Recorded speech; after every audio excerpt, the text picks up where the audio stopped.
नमः शिवाय, जय भोलेनाथ। आप सभी लोगों का मैं अपने चैनल में स्वागत करती हूँ। कई वीडियो में एकादशी पर दे चुकी हूँ, लेकिन अभी भी बहुत से लोग ये जानने की कोशिश कर रहे हैं कि जब 6 तारीख को पूरे दिन की एकादशी है तो हम 7 तारीख को एकादशी क्यों मनाएं, और कन्फ्यूज़न में 6 को व्रत रहें कि 7 को व्रत रहें। देखिए, ये बात सही, पूरे दिन की एकादशी है। रात को 2:16 पर एकादशी तिथि लग रही 6 जून को, और ये दशमी से युक्त नहीं है, शुद्ध एकादशी है। तो आप लोग चाहें तो व्रत 6 जून को रख सकते हैं, लेकिन बात को समझने की कोशिश करिए। जब इसका पारण होगा, हरिवासर जब तक समाप्त नहीं होगा आप इसका पारण नहीं कर सकते हैं। तो हरिवासर जब समाप्त होगा तो आप इसका पारण वही 1:45-2 बजे के करीब इसका पारण होगा। तो इतने समय तक निर्जला व्रत रखना अगर आपके लिए संभव हो तो बेशक आप 6 जून को रहिए। पूर्ण रूप से शुद्ध एकादशी है। और दूसरी बात ये है कि जो 7 जून की जो एकादशी है वो व्युंजिली एकादशी है। तो शास्त्रों में बताया गया है कि जब एकादशी तिथि वृद्धि न पाकर जब द्वादशी तिथि वृद्धि पाती है, इसको व्युंजिली एकादशी कहते हैं। ये महाद्वादशी होती है, और इस महाद्वादशी में हरि का, भगवान विष्णु का स्वयं वास होता है। तो पुराणों में आज्ञा दी गई है कि जब ऐसा संयोग पड़े, 8 प्रकार की इस तरह की एकादशी होती हैं, मैं पिछली वीडियो बता चुकी हूँ। जब भी ऐसा संयोग पड़े तो पहले दिन की एकादशी का त्याग करके हमको महाद्वादशी का व्रत रखना चाहिए। ऐसा करने से हमको 100 यज्ञों के बराबर पुण्य फल की प्राप्ति होती है।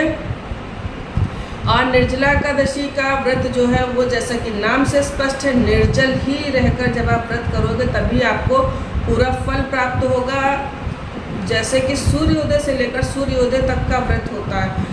6 तारीख को व्रत रख रहे हो तो 6 तारीख के सूर्योदय से लेकर 7 तारीख के सूर्योदय तक का व्रत, 7 को व्रत रख रहे हो तो 7 तारीख के सूर्योदय से लेकर 8 तारीख के सूर्योदय का व्रत। पारण का विशेष इसमें ध्यान रखा जाता है। पारण का जो समय होता है 7 तारीख को ही आप लोग व्रत रखिएगा, ये मैं आप लोगों को सुझाव दे रही हूँ। और पारण का समय 5:30 से लेकर सुबह 7 बजे के बीच में रहेगा। ब्राह्मण को भोज अवश्य कराइएगा।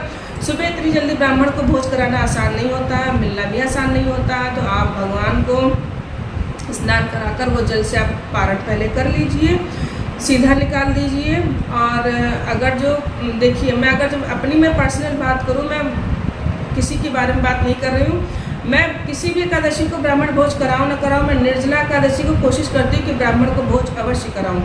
तो मैं इस बार भी मैंने न्योता दे दिया है ब्राह्मण को, और मैं पहले पारण कर लूँगी। 7 बजे तक मैं जल से भगवान को स्नान करा के मैं पारण कर लूँगी। उसके पश्चात भोजन तैयार करूँगी, फिर ब्राह्मण को भोज कराऊँगी। दान का विशेष महत्व होता है। दान आप उसी दिन करेंगे। अन्नदान करना है तो आप जब ब्राह्मण भोजन करेंगे तब आप उनको अन्नदान दीजिए। फल का दान, जल का दान जो है, जल से भरे हुए घड़े का दान जिस दिन आप व्रत करेंगे उसी दिन आप दान करिएगा। और फल भी दान करिएगा। मौसमी फल, इसमें खरबूजे का दान होता है। चीनी रख लीजिएगा घड़े के ऊपर और घड़े को ढक दीजिएगा, ठीक है। इस तरीके से इसमें दान किया जाता है। दान का विशेष महत्व होता है। संकल्प का विशेष महत्व होता है। संकल्प जरूर लीजिएगा कि मेरा ये नाम है, मेरा भी ये गोत्र है, मैं निर्जला एकादशी का व्रत रह रहा हूँ, संवत 2082 है, सिद्धार्थी नाम संवत है, ऐसा बोल दीजिएगा। और जो भी आपके मन में कामना हो वो भी आप बोल दीजिएगा। अगर आप निर्जल व्रत रहते हैं तो सूर्योदय से लेकर सूर्योदय तक का जो, जब आप निर्जल रहेंगे तभी ये निर्जल व्रत माना जाएगा। मान लीजिए कि कोई ऐसी कंडीशन है, बहुत तलब उठ रही है प्यास की, आप नहीं रह पा रहे हो निर्जल, तो आप सूर्यास्त के पश्चात भी कर लेते हो तो भी 24 एकादशियों का फल ना मिलकर आपको 12 एकादशियों का फल अवश्य मिलेगा। और दूसरी बात, तो आप कोशिश करिए कि एकादशी के एक दिन पहले नमक कम से कम खाइए। जितना आप नमक करोगे, जितना आप ठूस कर एक दिन पहले भरोगे, आपके मैं जनरल बात बता रही हूँ। जैसे कि बहुत से लोगों की सोच यही होती है कि ज़्यादा से ज़्यादा खा लिया जाए, कल निर्जल व्रत है तो ज़्यादा एनर्जी की ज़रूरत होगी, ज़्यादा खा लीजिए। जितना आप ज़्यादा खाओगे तो उतनी ज़्यादा आपको प्यास की अनुभूति होगी। तो नमक कम खाइए, एक टाइम भोजन करिए, नमक कम खाइए। शाम के समय कुछ ऐसी ताकत की चीज़ लीजिए, जैसे कि कुछ मीठा ले लीजिए। शाम के समय भोजन करना है तो दोपहर तक आप भोजन कर लीजिए। शाम के समय कुछ ऐसा मीठा लीजिए जिससे आपको एनर्जी की प्राप्ति हो सके। और रात में आप जो है बेल का शरबत वगैरह ले लीजिए। तो उससे एनर्जी अगले दिन तक बनी रहेगी। चीनी और बेल का शरबत आप ले सकते हैं, इसमें कोई बुराई नहीं है। तो जैसे कि ब्रह्म मुहूर्त के पहले शरबत ले लीजिए। ब्रह्म मुहूर्त का जो समय होता है वो आप लोग देख लीजिए। ब्रह्म मुहूर्त के पहले की मैं बात करें, ब्रह्म मुहूर्त में मत ले लीजिएगा, ठीक है। जैसे कि जब ब्रह्म मुहूर्त का क्या समय होता है, यही 3:45 के करीब ब्रह्म मुहूर्त का समय होता है। उसके पहले आप लोग चाहो तो अलार्म लगाकर सो सकते हो, तो आप ये बेल का शरबत ले सकते हो, आपको एनर्जी भी देगा और ले सकते हो, उसमें कोई बुराई नहीं है। रात में आप ले सकते हो या चाहो तो 12 बजे ले लो, कोई दिक्कत नहीं है। और लेकिन सूर्योदय से सूर्योदय तक व्रत होता है, तब से तब तक आपको निर्जल रहना है।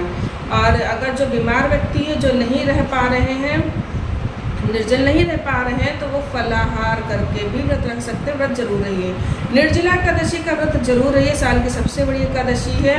कहीं पर मैंने पढ़ा था कि अपने से पहले 100 पीढ़ियों का उद्धार कर देती है निर्जला, और आने वाली 100 पीढ़ियों का उद्धार कर देती है। तो सारा दिन भगवान का मंत्र का जाप करिए। कोई भी मंत्र ले लीजिए, मैं पहले की वीडियो में बता चुकी हूँ। तो मंत्र कोई भी ले लीजिए, मंत्र का जाप करिए। और इसमें जो जागरण का बहुत महत्व होता है, जागरण करिए। रात में दीपक, घी का दीपक अवश्य जलाइएगा। जागरण अवश्य करिए, भजन गाइए, मंत्रों का जाप करिए, गुरु के मंत्र का जाप करिए। इस तरह से निर्जला एकादशी को सफल बनाइए। राधे राधे सभी भक्तों को। हर हर महादेव।